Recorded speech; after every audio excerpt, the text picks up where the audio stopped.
পরিবার পরিজনের সাথে ঈদ করতে রাজধানী ছাড়তে শুরু করেছেন কর্মজীবী মানুষ।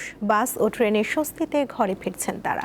এ বিষয়ে আরও খবর জানাতে মহাখালী বাস টার্মিনাল থেকে সরাসরি যোগ দিচ্ছেন সহকর্মী শিউলি শবনম।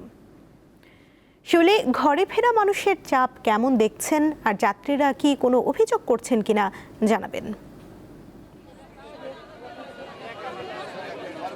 সুমনা, আপনি নিশ্চয়ই আমার ক্যামেরার মাধ্যমে এই মুহূর্তে দেখতে পাচ্ছেন যে ঘরে ফেরা মানুষের উপচে পড়া ভিড়, এবং এইসব যাত্রী প্রায় প্রত্যেকেই এখানে দীর্ঘ সারিতে যে অবস্থান নিয়েছেন সেটা আসলে ভোর 7টা থেকে তারা এখানে এসেছেন মহাখালী বাস টার্মিনালে, এবং 7টা থেকে এখন ঘড়িতে বেলা 12টা বাজছে।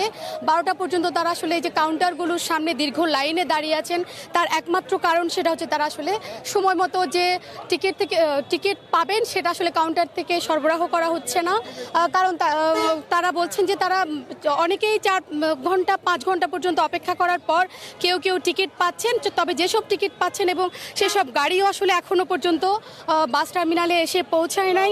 আমরা পরিবহন সংশ্লিষ্টদের সাথে কথা বলেছি, তারা বলছেন তারা আসলে তাদের কাছে যে পরিমাণ পরিবহন আছে অর্থাৎ গাড়ি আছে সেই গাড়ির তুলনায় অনেক বেশি যাত্রী বাস টার্মিনালগুলোতে ভিড় করছে, এবং এখানে আপনি আমার ক্যামেরার মাধ্যমে যে ভিড় দেখছেন এই কাউন্টার এবং একইভাবে প্রতিটি কাউন্টারে এরকম যাত্রীদের দীর্ঘ সারি।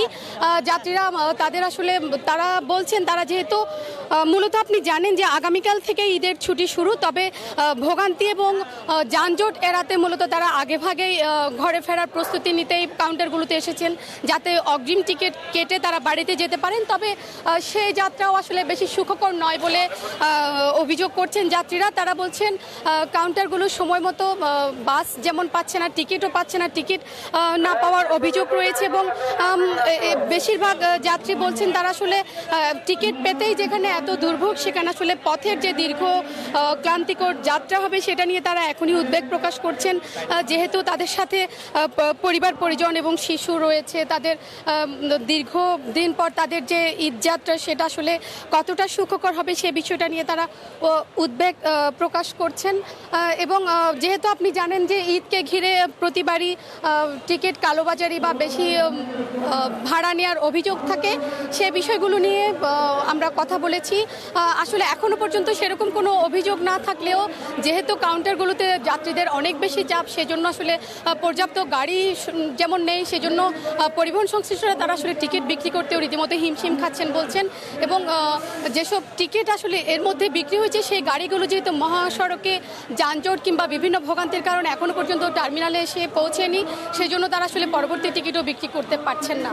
তো সুমনা, এই ছিল সব মিলে মহাখালী বাস টার্মিনাল থেকে ঈদ যাত্রার সর্বশেষ খবর। শিউলি, ধন্যবাদ আপনাকে।